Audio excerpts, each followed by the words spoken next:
how to change the commentary language in FC24. From the main page here, you want to go up to the top left to the customization section.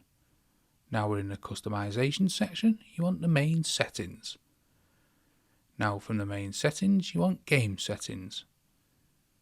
Now here, within game settings, you can use the left and right bumper to change different elements of the FC24. We want the audio section. And here, you can see the current language is set and the current team who does the commentary. So you can change that. And if you want to change the commentary language, you can come to the commentary language and change it between all these different languages. And then your commentary team will change to that language. So that's how to change the commentary language on FC24.